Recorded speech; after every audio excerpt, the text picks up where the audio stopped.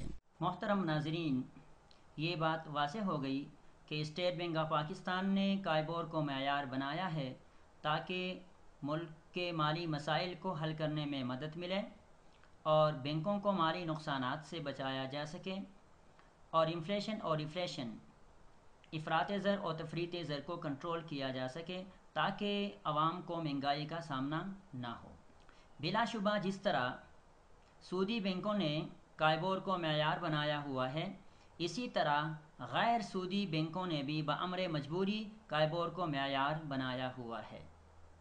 اس کی وجہ یہ ہے کہ ملک میں سودی بینکوں کی تعداد 90 سے 95% ہے، جبکہ غیر سودی بینکوں کی تعداد 5 سے 10% ہے۔ ایسی صورتحال میں غیر سودی بینکوں کے لیے یہ ممکن نہیں کہ اپنے لیے الگ معیار بنائیں۔ وہ الگ معیار بنانا ان کے لیے پاسبل ممکن نہیں ہے، اس لیے انہوں نے بھی کائبور کو بامر مجبوری اپنا معیار بنایا ہوا ہے۔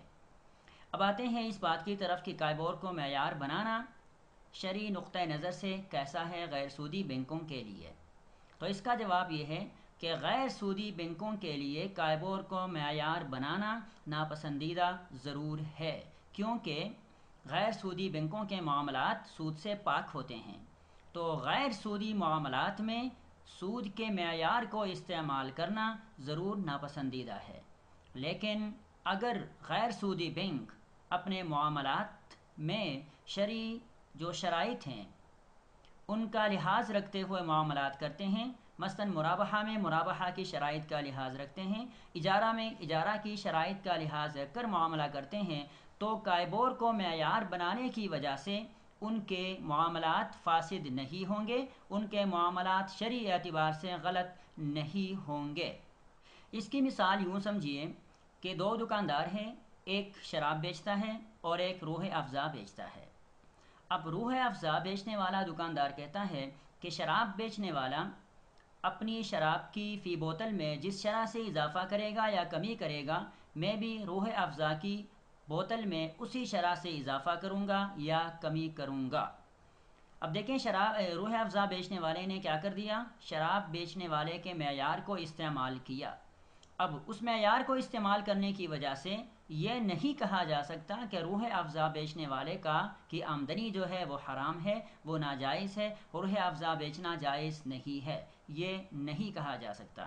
اس کی وجہ یہ ہے کہ روح افزا جو ہے وہ ایک حلال پروڈکٹ ہے، اور اس کو بیع کی جو شرائط ہیں ان شرائط کا لحاظ رکھ کر اگر وہ بیچتا ہے، بھلے معیار وہ کس کو بناتا ہے، شراب بیچنے والا جو دکاندار ہے اس کے معیار کو استعمال کرتا ہے اور بیع کی شرائط کا لحاظ رکھتا ہے، تو اس معیار کو استعمال کرنے کی وجہ سے نہیں کہا جا سکتا کہ روح افزا بیچنے والا جو ہے اس کا کاروبار ناجائز ہے، حرام ہے، یا اس کے لیے روح افزا بیچنا جائز نہیں ہے، یہ نہیں کہا جا سکتا۔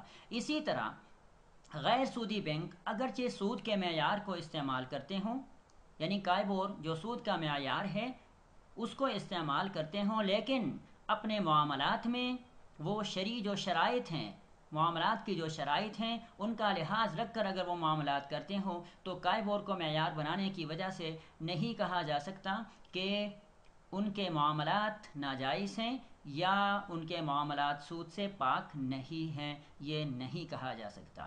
ہاں ضرور ہے کہ کائبور کو معیار بنانا، کائبور چونکہ وہ سود کی شرح ہے، تو سود کی شرح کو، سود کے معیار کو اور غیر سودی معاملات کے لیے استعمال کرنا ناپسندیدہ ضرور ہے، لیکن اس وجہ سے ان کے معاملات کو سودی نہیں کہا جا سکتا۔